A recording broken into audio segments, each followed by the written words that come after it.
I'm going to be reading the book Ramayana by Rajagopalachari.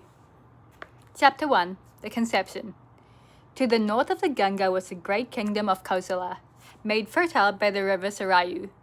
Its capital was Ayodhya, built by Manu, the famous ruler of the Solar dynasty. From Valmiki's description of the capital of Kosala, it is clear that ancient Ayodhya was not inferior to our modern cities. Even in ancient India, city civilization had reached a high level. King Dhritarashtra ruled the kingdom from the capital city of Ayodhya. He had fought on the side of the Devas, and his fame spread in the three worlds. He was equal of Indra and Kubera. The people of Kosala were happy, contented, and virtuous.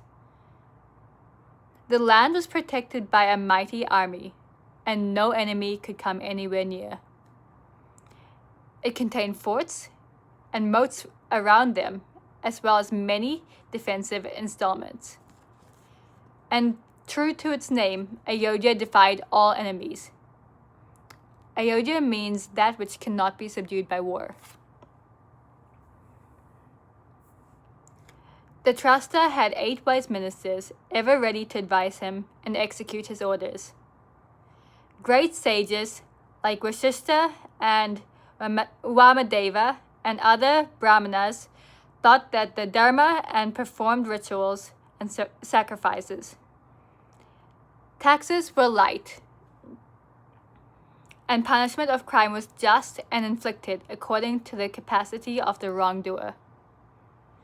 Surrounded by the best counselors and statesmen, the king's splendor shone as the rising sun. Many years rolled smoothly by. In the midst of all this prosperity, Dhritarashtra had one regret. He had no son. One day in the early summer, he thought of performing a horse sacrifice for progeny. He consulted his religious masters, and on their advice, got sage Rishya to perform the yaga. The yaga was a grand affair, and the invitees included many of the kings of the day. It is not so easy thing to perform these yagas. The location and erection of the sacrificial platform had to be attended to in detail, strictly according to prescribed rules. There were experts whose guidance was sought in arranging things.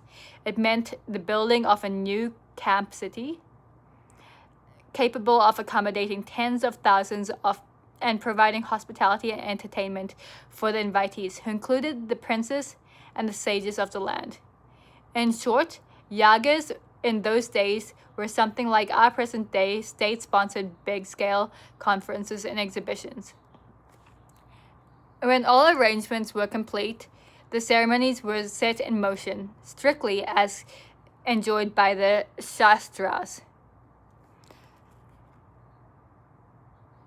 Contemporaneously with the yaga and Ayodhya, there was a conference of the Devas in heaven. The Devas complained to Lord Brahma that Ravana, king of the demons, drunk with the power acquired by the boon granted to him by Brahma, was causing them untold misery and hardship. They represented to Brahma, "It is beyond our capacity to subdue, conquer, or kill Ravana. In the security of your boon, he has grown wicked and insolent, and ill-treats all, even the women." His desire to dethrone Indra. "You are only refuge, and it is for you to devise a method by which Ravana can be slain," and his deposition ended. Brahma knew that he had granted to Ravana the boon, prayed for him that he should be invulnerable and invincible against the Devas, Asuras, Gandharvas, and other such beings. In his arrogance, Ravana did not care to ask for the scrutiny against mankind. As Brahma revealed this fateful omission, all the gods rejoiced and turned to Vishnu. Absolutely surrendering themselves to Hari, the Devas begged him to be born as a man and put an end to Ravana and his atrocities. Hari agreed and assured the Devas that he would be born as 4 sons of King Dasratha, who was then performing a sacrifice for progeny. As the ghee was poured into the fire and the flames shot up to meet it, from out of the flames came a majestic figure, resplendent like the noonday sun, holding a bowl of gold. Calling King Dasratha by his name, the figure said, "The Devas are pleased with you and are answering your prayer. You will be blessed with sons if they drink this divine beverage."